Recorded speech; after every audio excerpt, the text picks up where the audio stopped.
Telangana exhibitors megastar చిరంజీవిని కూడా కలవడం జరిగింది. ఈ సమస్య ఇంతవరకు పరిష్కారం కాలేదు. ఈ రోజున కొంతమంది ప్రొడ్యూసర్స్ మొత్తం కూడా AP deputy CM Pawan Kalyan దగ్గరికి వెళ్ళారు. అక్కడికి వెళ్ళటం ఆయన కూడా కలుస్తున్న పరిస్థితి ఉంది. దీన్ని ఓవరాల్గా ఎట్లా చూడాలి ఏంటి అసలు సార్? నాకు అసలు ఏం తెలియదమ్మా. నేను ఏదో వదలా సినిమా ప్రమోషన్స్ నా గొడవల్లో నేను ఉన్నాను. అయినా మీరు అడుగుతున్నారు కాబట్టి ఇది ఎప్పటి నుంచి ఉన్న సమస్య, కొత్త సమస్య ఏం కాదు. ఈ సమస్యకి పరిష్కారం ఈజీగా అయిపోతున్నారు. ఇద్దరు కూర్చుంటే 10 నిమిషాల్లో అయిపోయే పని. ఎందుకు లాగుతున్నారో తెలియదు, లాగుతున్నారు. పైగా ప్రొడ్యూసర్లు అడిగేది ఏంటంటే ఈ ఒక్క సినిమా వదిలేసి నెక్స్ట్ సినిమా నుంచి కమిటీ వేశారు కదా, కమిటీ ప్రకారం వెళ్ళిపోవాలంటున్నారు.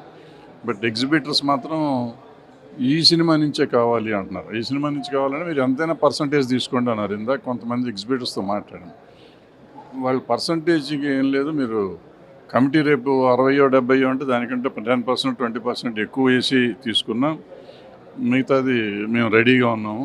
బట్ పర్సంటేజ్ ఈ సినిమాతోనే స్టార్ట్ చేయండి. ఎందుకంటే హరిహర వీళ్ళప్పుడు కూడా ఇట్లాగే చెప్పారు. తర్వాత 2 నెలలైన ఇంతవరకు ఏం జరగలేదు. 2 సంవత్సరం అయిపోయినట్టుంది కానీ ఏం జరగలేదు. ఇప్పటికైనా చెయ్యాలి అనేది వాళ్ళ పాయింట్. అది చిరంజీవి గారు మొన్న ఎప్పుడో పిలిచి మాట్లాడినట్టున్నారు. అది వీళ్ళు మాట్లాడారు సంథింగ్ ఏదో, మొత్తానికి ఆయనతో మాట్లాడారు. ఆయన నాకు వచ్చిన సోర్స్ ప్రకారం ఏంటంటే నేనున్నాను కదా మీకు ఎందుకు చేయండి అన్నట్టున్నారు. వీళ్ళు మరి కన్విన్స్ అయ్యి వాళ్ళు యాక్చువల్గా వాళ్ళు కలవాల్సింది ఆయన్ని. ఇవాళ కల్లా రేపు కలుస్తారు అనుకుంటా. మళ్ళీ కలిసి వీళ్ళ సమాధానం ఆయనకి చెప్తారు.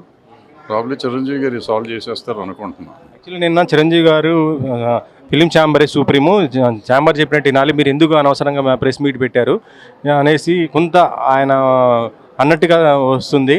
దాంతోపాటు ఇది ఇంకొక నెల రోజుల తర్వాతనే ఈ ప్రాబ్లం సాల్వ్ అయ్యే విధంగా ఉంటుంది. ఆ తర్వాత నేను కూడా లీడ్ తీసుకుంటానన్నట్టుగా చెప్పినట్టుగా తెలుస్తుంది. అంటే ఇప్పటికి వెళ్ళేది ఈ ప్రాబ్లం సాల్వ్ కాదు, కాకపోతే అక్కడ కొంతవరకు చూస్తుంటే ఎగ్జిబిటర్స్కి క్లాస్ వీకినట్టుగా తెలుస్తున్న పరిస్థితి ఉంది సార్. అంటే చిరంజీవి గారి గురించి తెలిసిన వాళ్ళు ఎవరు అలా క్లాస్ స్పీకర్ అంటే నమ్మరు కదా. ఆయన సామరస్యంగా చెప్తారు కానీ కూర్చోబెట్టి మీరు అది ఇది అని ఆయన చెప్పారంటే నేనైతే నమ్మను, నాకు నమ్మకం లేదు. ఆయన డెఫినెట్గా అలా చెప్పరు కూడా. బట్ అవుతుంది అని చెప్పారు, నన్ను నమ్మండి అని చెప్పారని నేను విన్నాను. నేను విన్నది ఏంటంటే నేను ఉన్నాను కదా, మీకు ఎందుకో మంచి చేసేద్దాం, మీకు మంచి జరిగేటట్టు చూద్దాం అన్నారు అని చెప్పి విన్నాను నేను. సో దానికి వీళ్ళు ఇంటికి వెళ్ళి మాట్లాడుకుని మళ్ళీ వెళ్ళి మా కమిటీ అంతా కలిసి మాట్లాడుకుని వస్తాం. మేము తక్కువ 45 వచ్చామండి. మిగిలిన వాళ్ళతో ఒకసారి మాట్లాడి మళ్ళీ వస్తామన్నారు. ఇవాళ కలవలేదంట వాళ్ళు, రేపు పొద్దున్న వెళ్ళి కలుస్తున్నారు. సో రేపు కలిసినప్పుడు ఏదో చెప్తారు. చిరంజీవి గారు అలా చెప్పారు. ఇప్పుడు మనం ఒక మంచి జరుగుతానికి ఉన్నప్పుడు, సమస్య ఉన్నప్పుడు మనం దాన్ని రెచ్చగొడటానికి చేయకూడదు. చిరంజీవి గారు అలా అన్నారు ఇలా అన్నారు అనుకోవటం కూడా కరెక్ట్ కాదు. ఆయన చెయ్యరు కూడా ఫస్ట్ పాయింట్. యాక్చువల్లీ